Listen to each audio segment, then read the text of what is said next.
Okay, I've turned around. I'm standing about the same place I was. We're looking uphill now, and these are the two, that's the horse barn on the right and kind of a storage barn there on the left. And walking up here just to show you a little bit about what we've done, spent the most of the week doing from while I'm down here, where it kind of flattens out up there by the buildings, where the quad is sitting there. We leveled that off. Probably overall on that whole section we've probably come down about 4 inches. This is all digging out by hand with picks and shovels, and leveled all of that down. And as we come up here, you can kind of see where the color of this concrete track changes a little bit. From there and above, we dug out and started adding that track. We ran out of concrete on Saturday afternoon, so hopefully we're going to put, there's 2 tracks here coming up, and there's the end of the one on the left, but hopefully we're going to get these tracks extended, at least get the forms in for the next crew that comes out so they can lay the concrete in. There's a couple guys coming in on Wednesday, the day we leave, but we did get that much of that track. But moving over here to the right, and we'll take you up here to see the bulk of a lot of where we started.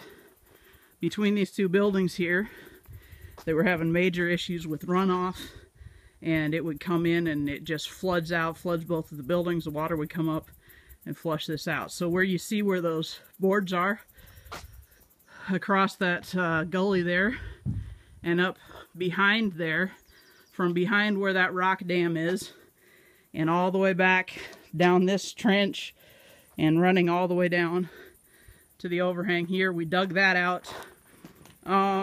We've dug probably about, I think it must have been 1 foot or 2 feet deep along this whole trench, about 2.5 feet wide. And Clarence concreted, basically he built a culvert along here, and made our own culvert. So we concreted in the bottom part of that on the first day.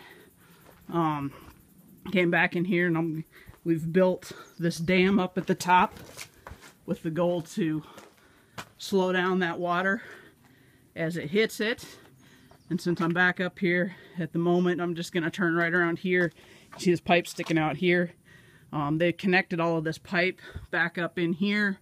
What was coming down off the mountaintop was already there, probably up to about that spot. You can kind of see a little bit of the pipe in there. We connected all of this down in here, got that all covered up.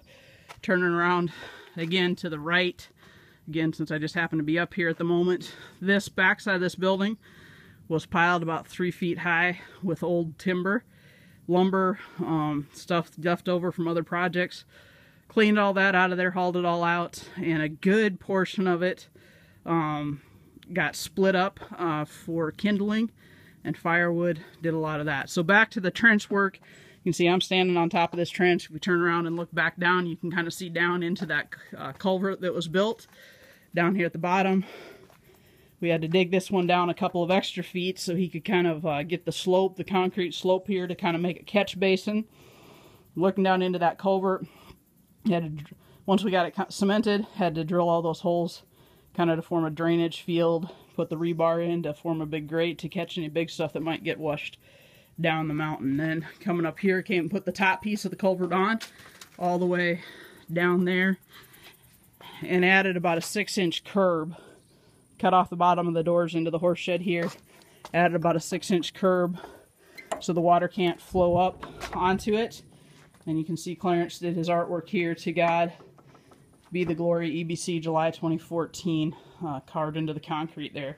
Back over here in the corner, if you can see it, is some of the kindling that the kids chopped. We kind of cleaned out a part of this barn for them too. The kids built that retaining wall there to hold all that kindling back up against the wall. Kind of organized some of the good lumber that was left and put it into the piles right there. Coming back around over here, obviously we concreted all across the top here, put in the corner pieces, put in all these rocks on the side. All of those had to be chopped out of the mountainside and hauled in over here. Some of it was what we dug up in the process. Concreted back over here to give them a nice patio area at the end of the barn. And I'm going to come back down around here, see if you can see. They spent a lot of time making this kind of a catch basin splash guard area down here. So when the water comes out at the end of that culvert and these other pipes, various pipes around here, so that that water doesn't erode the side of the hillside.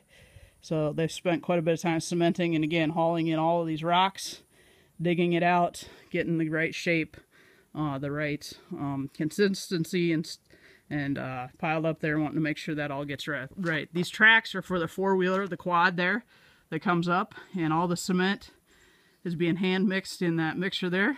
Had an interesting deal with the cord one day. We were having to hold the cord together to try to make it work, but eventually got a new cord on that. But this quad, these tracks are to give them more traction, make it better for them. When it rains, this whole area in here gets pretty slick and slush, so we're trying to make that a little bit easier for them to get up here. Now you can't see one of the major pieces that we did. Kind of crisscrosses from the left corner of the storage shed there, underneath where the quad is, and underneath where this track now is, comes out over here. You can see that orange pipe right there. We dug a trench after we had flattened off this area here. Had to dig a trench that was about almost 2 feet deep, about 1.5 feet wide, so that we could lay that pipe in there. Again, they're having another drainage issue, and I'll walk back over here. Having another drainage issue on this side of the shed, and you can see where in the past there was a concrete trough here a little bit to help slow some of the erosion, but that we left in place, but we had to dig out another catch basin here, get around this fence. Sorry if this camera's not good quality. Dug this catch basin out, that's about 3.5 to 4 feet deep, and put that piece of pipe in from up here at the top all the way down in there. Again, we got this catch basin, and there again carved in some into the cement, counting the stars with you, and put a bunch of stars into the concrete just as a memorial of why it is we're here. It's not just for the work, but trying to remember this ministry. Even once we go home there, you can see a little bit better. Clarence put a token maple leaf there in the concrete as well, and up here you can see where Brother Andy has done some chainsaw work and put some maple leaves in the fence post. So that's the bulk of what you can actually see of what was done. It might not look like as much, but when you think again that we're hand doing all the digging, moving all the rocks, I mean kicking this off with shovels, axes, and picks, it's been quite an event here this week, and that's just some of what has been done. There's been other smaller things here and there as we've gone. That's a road that leads up to the barn.